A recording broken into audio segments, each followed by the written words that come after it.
네, 꿈 심리 치료와 영성기도 강의 시간입니다. 특별히 오늘은 신약에서 나타난 꿈, 그리고 초기 교회의 꿈, 그리고 교부 시대의 교부들이 꿈을 어떻게 취급했는지에 대해서 살펴보기 원합니다.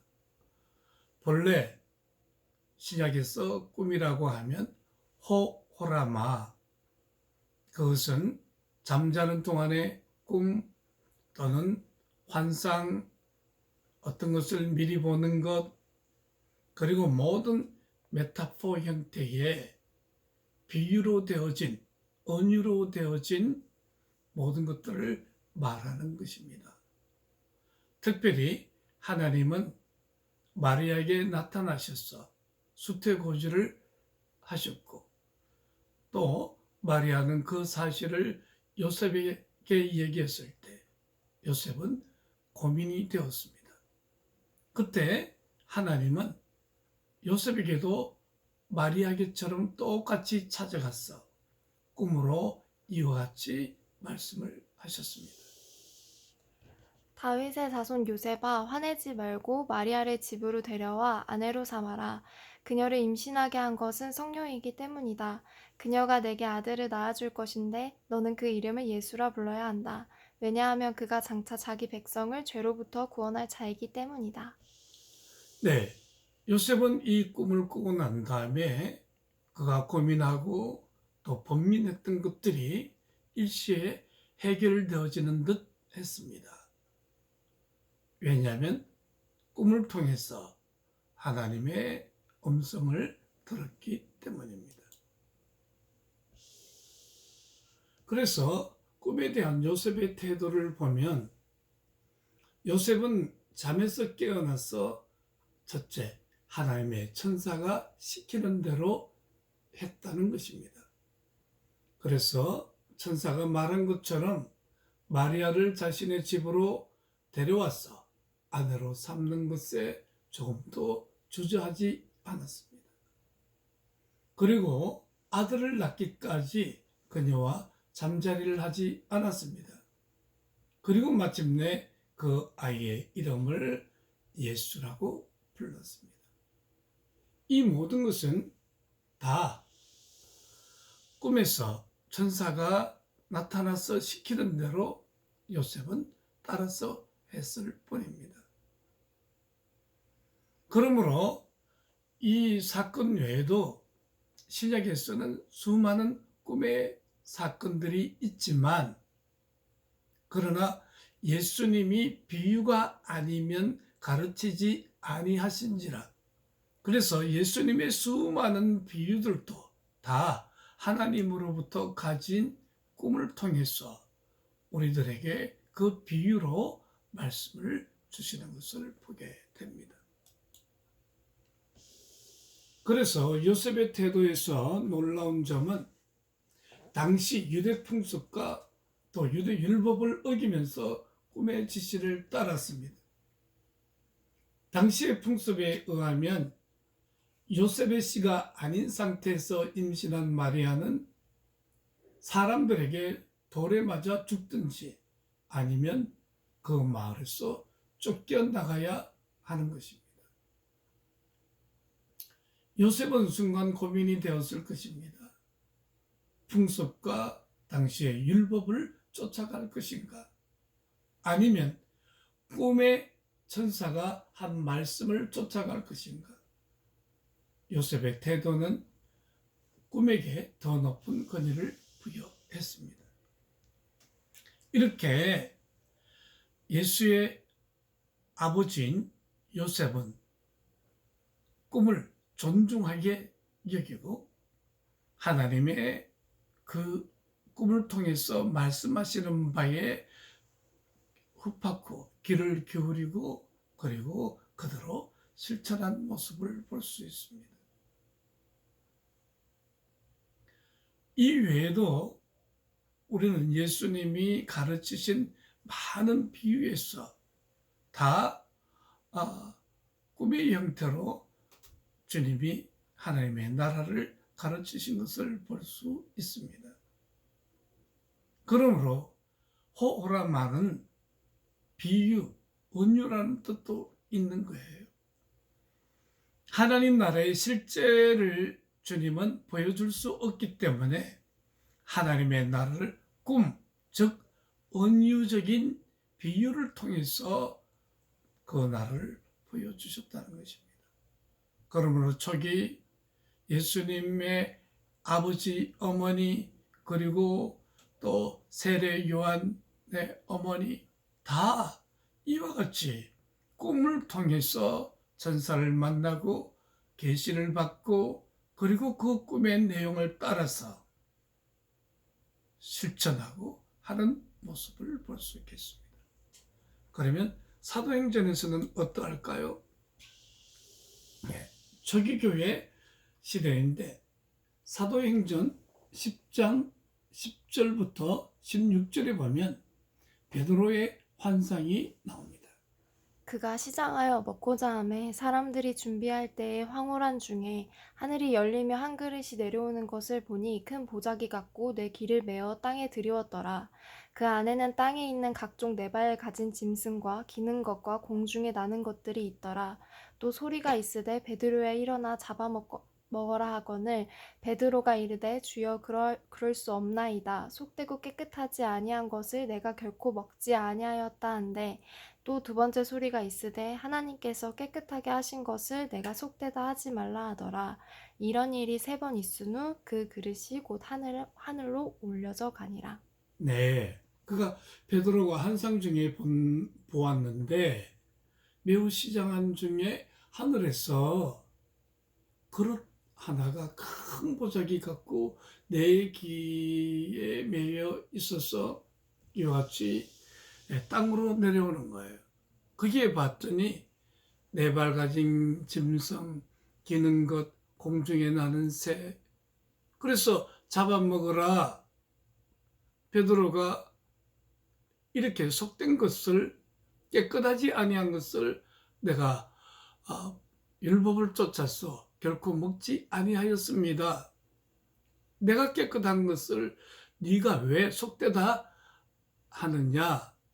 3번 이와 같이 말씀이 있으신 후에 그 그릇이 하늘로 올라가는 그런 꿈이었습니다. 여기서 그릇 속에 담긴 것들은 4발 가진 짐승, 기는 것, 공중에 나는 새들, 뭐 이런 것들이었는데 당시 유대율법에 의하면 이런 것들은 부정되어서 먹지 못하는 것이었습니다. 그러나 하나님의 사전은 꿈을 통해서 먹으라고 말씀하십니다. 즉 이것은 이방인들을 상징하는 것인데요. 구약과 신약에는 수많은 상징들이 있습니다. 특별히 초기 교회의 그리스도인들은 꿈과 환상에 대한 상징 체험들이 참으로 많은 것을 봅니다. 그래서 여기에도 상징을 보면은 4발 달린 짐승, 기는 것, 새 이런 것들은 다 유대인들 입장에서는 부정하다고 일컫는 이방인들을 말하는데 그들에게 하나님의 복음을 증거하라는 꿈을 통한 하나님의 뜻을 보여주시는 것을 볼 수 있습니다. 예수님이 꿈을 꾸었다 그런 기록은 없지만 그분의 생생한 비유들이 신약 성경의 사복음서에 가득 차 있습니다. 그래서 이런 말씀이 있어요. 비유가 아니면 가르치지 아니하시니라. 예수님의 비유들이 생생한 상징들로 이루어진 것을 볼 때에 예수님이 하늘로부터 온 꿈, 환상, 기도, 명상 등에서 이런 비유들이 만들어졌을 가능성이 많다는 것입니다. 그리고 예수님은 항상 상징들을 통해서 제자들을 가르쳤습니다. 그러므로 베드로는 이 꿈을 꾸고 그 다음에 주의 말씀을 쫓아서 꿈의 계시를 쫓아서 이방인들에게 복음 증거하기를 조금도 주저하지 아니하고 이방인들에게 세례 주기를 조금도 주저하지 아니하였습니다. 그래서 많은 이방인들이 초기 교회에서 일어났던 방언도 하고 그리고 환상도 보는 그 놀라운 역사가 일어났던 것이죠. 그래서 예수님의 가르치신 방법은 항상 은유적인 상징을 통해서 제자들을 가르쳤다는 얘기는 호라 말하는 용어가 상징, 은유, 비유, 꿈, 환상 이런 의미를 다 포함하고 있기 때문에 예수님은 꿈의 장면에서 그 하나님 나라의 실제를 보여주신 것입니다. 왜냐하면 예수님의 제자들은 땅에 살고 있는 사람들이었기 때문에 천국을 직접 볼 수가 없었습니다. 또 예수님도 천국을 직접 가져다가 그들에게 다 생생하게 VTR로 보여줄 수가 없었을 거예요. 그러므로 예수님은 비유, 상징, 즉 꿈의 내용을 가지고 그들에게 말씀을 증거하셨다는 것입니다. 그 다음에 사도행전 16장에 나오는 바울의 꿈을 한번 봅시다. 그는 이 꿈을 꾸고 난 다음에 아시아의 복음을 증거하기를 원했지만 유럽으로 선교지를 바꾸게 되는 것을 봅니다. 9절 읽어볼까요?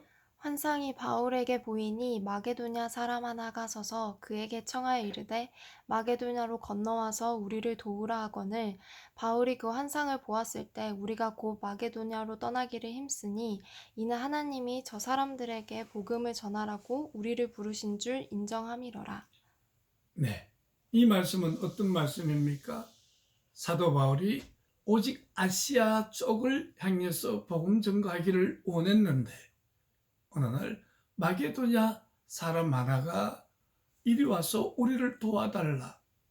그래서 바울은 마게도냐를 향해서 떠났고 그래서 복음은 그리스, 로마를 거쳐서 스페인, 그리고 프랑스, 그리고 독일, 영국으로 건너가서 온 유럽에 하나님의 복음으로 가득 차지는, 즉 사도 바울이 하나님이 보여주신 비전을 쫓아서 갔을 때에 위대한 유럽 선교의 시대가 일어난 것을 볼 수 있습니다. 그러면 예수님도 이같이 꿈을 중요하게 여기셨고 예수님을 탄생한 그 탄생 배경에도 다 꿈으로 보여주셨고 예수님의 수습 제자인 베드로도 꿈을 쫓아서 사역을 했고 또 사도 바울도 그러했다면 신약시대와 초기 교회는 꿈을 매우 존중하게 여기고 꿈을 하나님의 선물, 하나님의 뜻을 우리들에게 증거하는 통로로 보고 그 꿈을 쫓아서 유대 백성들은, 초기 교회들은 그와 같이 살았던 것을 보여줍니다. 이제 예수 그리스도가 죽으시고 난 다음에 부활 승천하시고 교부시대가 왔습니다. 교부시대에 사도행전 이후에 교부시대에는 어떠했을까요? 교부시대에는 로마법에 정통한 법률가이자 교부인 터툴리안은 160년에서 230년 생존했던 사람입니다. 터툴리안은 말하기를 크리스찬이든 비크리스찬이든 간에 하나님께서는 주로 꿈을 통해 자기 자신을 드러내신다는 사실을 모르는 사람이 없다. 그렇게 말했어요. 그래서 터툴리안은 당시에 예수를 믿는 사람이든 예수를 믿지 않는 사람이든지 간에 다 하나님은 꿈을 통해서 당신을 드러낸다는 것을 그 시대에 모든 사람들의 보편적인 상식이었다는 것을 우리들에게 증거해 주고 있습니다. 네, 계속 터툴리안의 얘기를 좀 더 들어볼까요? 터툴리안은 하나님께 마음을 열어 귀를 기울이는 사람은 꿈 이외에 다른 특이한 계시가 필요 없다. 하나님은 꿈을 통해서도 충분히 그와 대화하실 수 있기 때문이다. 그렇게 말했고, 또 꿈은 상징적인 의미가 있다고 존 크리소스톰은 말을 했습니다. 그러므로 꿈이 있다면 특이한 계시를 더 바랄 필요도 없고, 그리고 그 꿈은 하나님이 주시는 선물의 은사이기 때문에 그 꿈으로 충분히 하나님과 대화할 수 있다는 것이 초대 교부들의 꿈에 관한 견해였다는 것입니다. 예수님, 또 복음시대, 그리고 초기 교회 시대, 또 교부들의 견해가 이러하다면 우리도 꿈의 내용을 깊이 마음속에 새기면서 그 꿈을 주신 하나님의 인도하심을 우리가 진중하게 기억하면서 사색하면서 하나님 앞에 그 꿈으로 기도해야 할 것입니다. 특별히 시네시우스는 꿈에 대해서 많은 말을 했어요. 첫째, 꿈보다 더 큰 희망을 안겨주는 것은 없다. 여러분, 꿈을 가진다는 것은 희망을 갖고 있는 것이죠. 그리고 꿈속에 경험하는 영상은 개인적인 것이기 때문에 가장 잘 해석할 수 있는 사람은 꿈을 꾼 당사자이다. 꿈은 인간과 우주 사이, 그리고 우리들 사이의 관계를 밝혀줌으로써 우주 전체의 의미를 드러내고 있다.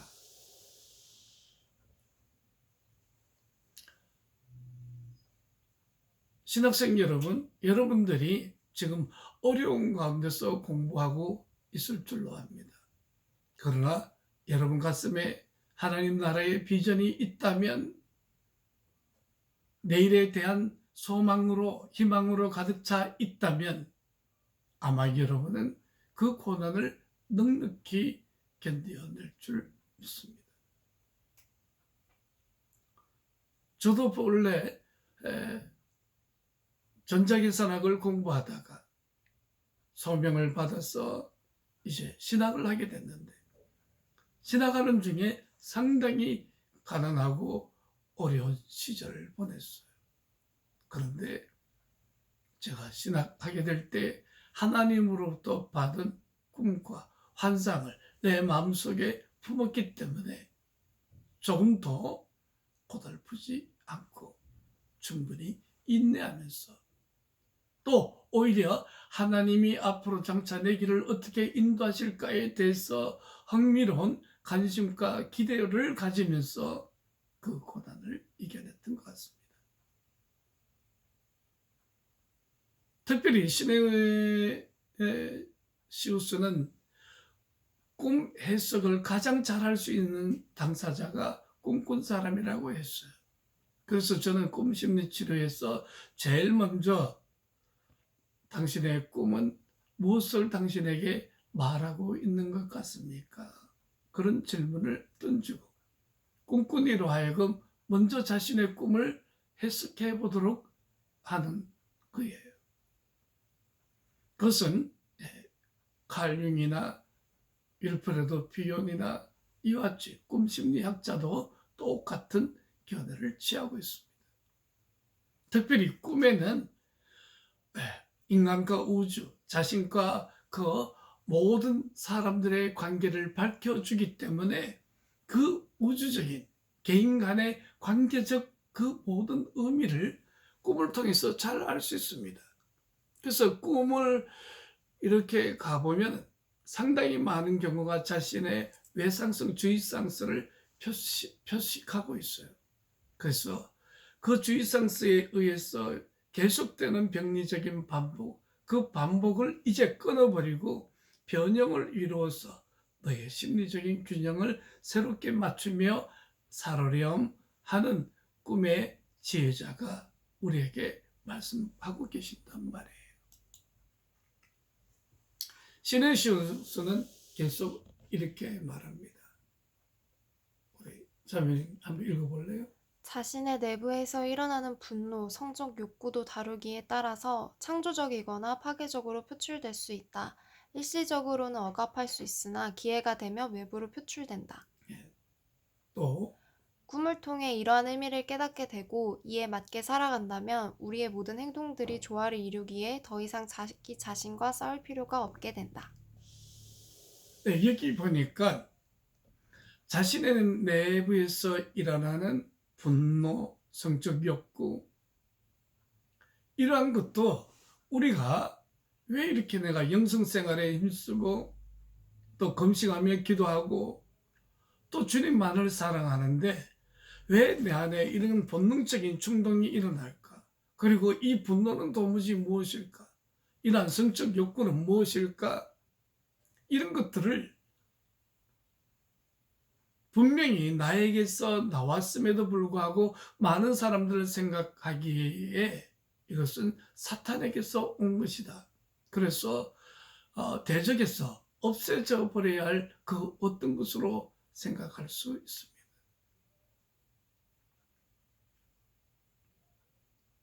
어떤 수녀가 쓴 책을 읽어봤더니 거기에는 이런 그 조언이 들어있어요. 이렇게 수도하는 독신으로 살아가는 수녀 혹은 신부들에게도 이런 욕구가 일어날 수 있잖아요. 인간적인 모든 본능의 욕구. 근데 그것을 마치 내게서 올라오는 것이 아닌 양 그렇게 취급하지 말라.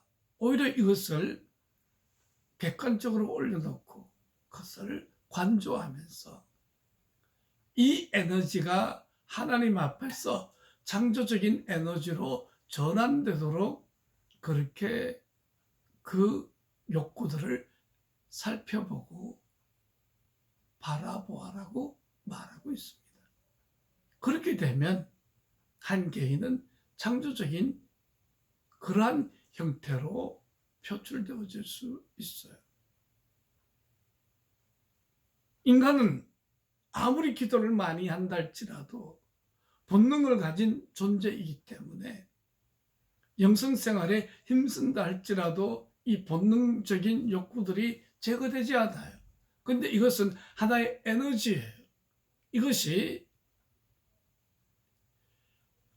아주 순기능으로 사용되어졌을 때 하나님 나라에 아주 귀한 도구로 쓰여질 수 있습니다. 우리는 자신 안에서 일어나는 욕구들을 일시적으로 억압할 수는 있을 거예요. 그러나 이 억압은 언젠가 기회가 되면 외부로 분출되어지는 것이기 때문에 초기 교회 교부인 시네시우스가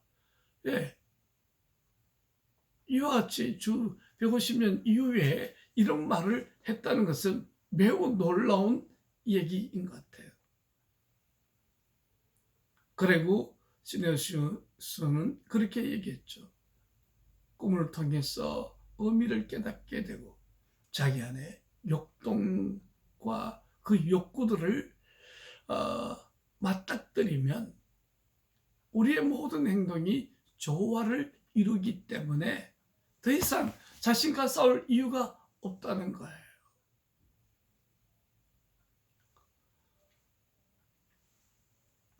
특별히 주 350년경에 에바그리우스 폰테쿠스는 하나님을 온전히 알기 위해서는 먼저 내 자신을 알아야 한다. 자기 자신을 진정으로 알 때에 그때 하나님을 알 수 있고 그때 비로소 진정한 기도를 드릴 수 있다. 이렇게 얘기했죠. 그러므로 우리는 꿈을 통해 우리 무의식 속에 있는 자신의 적나라한 진솔한 그 현주소를 깨닫고 그걸 회피하려고 하지 말고 맞닥뜨리고 그리고 하나님의 도움을 겸손하게 구하고 그리고 나아가서는 자신의 인격 속에 온전하게 통합되어지면 하나님에 대한 인식도 통합적인 차원에서 이루어지게 되고 그때 하나님의 온전한 인격이 자신에게 들어오게 되며 인격적인 하나님과의 아름다운 영적 교제가 이루어진다는 것입니다.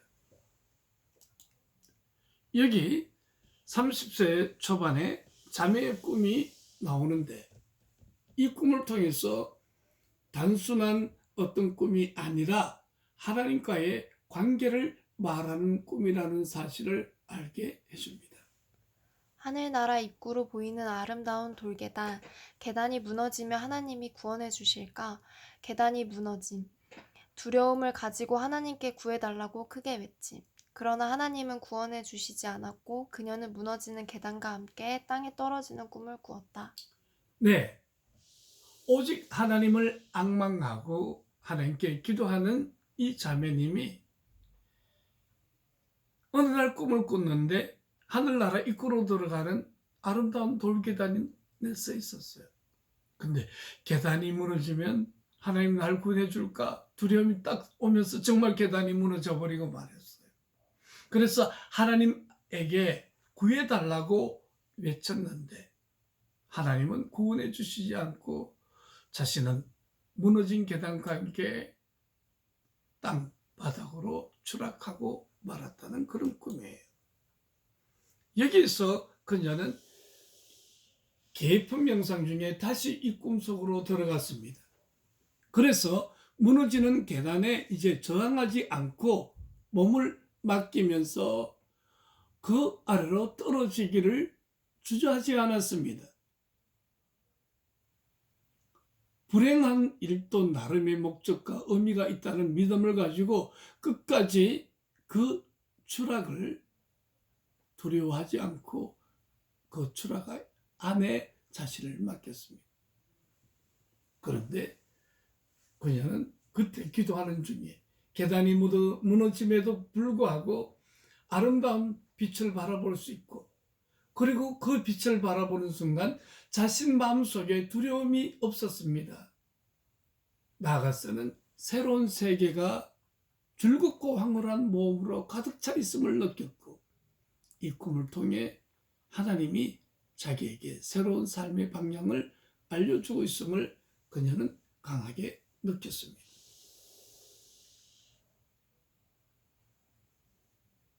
안셀름 그린이 쓴 아래로부터의 영성이라는 책이 있어요.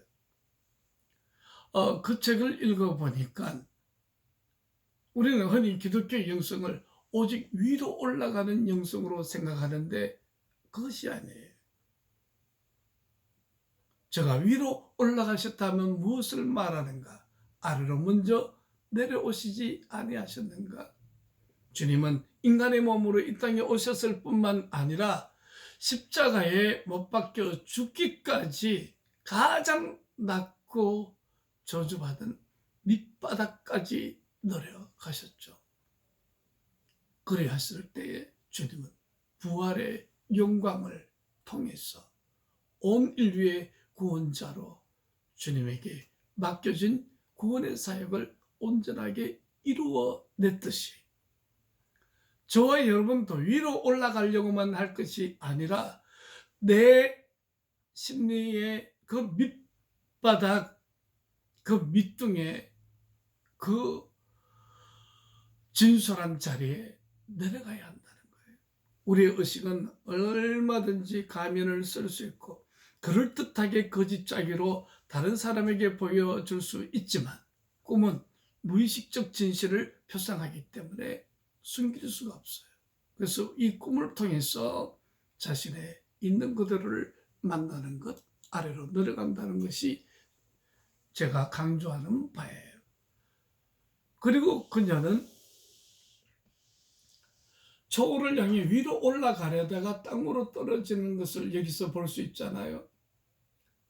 이것은 좀 전에 얘기했던 십자가가 초월을 향해 하늘로 올라가는 상승 운동뿐만 아니라 무의식 저변에 깔려 있는 아래로 내려가는, 자아를 찾아 내려가는 하강 운동임을 근본적으로 우리들에게 가르쳐 주고 있고요.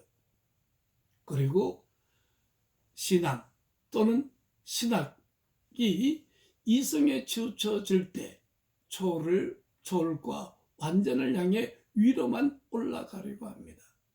그러나 꿈과 꿈 해석을 통해 하나님과 보다 깊고 풍요로운 개인적인 관계를 맺을 때에 자신의 내부 깊숙이 숨어있는 자아를 찾아 아래로 내려갈 수가 있다는 것입니다.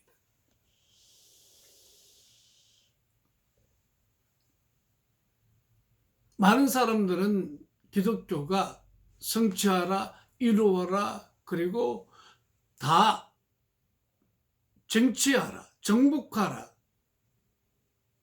그렇게 생각하지만 사실은 그렇지 않습니다. 야곱의 사닥다리를 우리가 지난 시간에 보았듯이 야곱은 사닥다리 위에 하늘 위에서 하나님을 만난 게 아니라 오히려 하나님이 그 사닥다리를 통해서 야곱이 처해 있는 처참한 그 자리로 내려오셔서 야곱에게 복을 주시고 약속을 하시는 것을 볼 수 있습니다.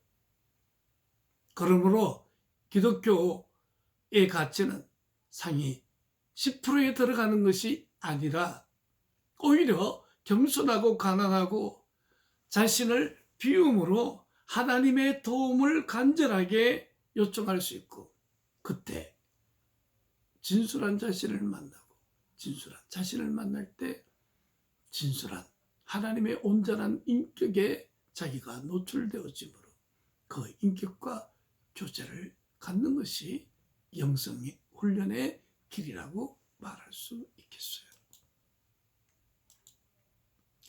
아래로 내려가 본 사람만이 바닥으로 떨어지는 것이 곧 위로 가는 것임을 알 수 있습니다. 다른 말로 한다면 암흑 속에 들어가지 않고서는 빛을 볼 수 없다는 역설적인 진리를 말하고 있는 것입니다.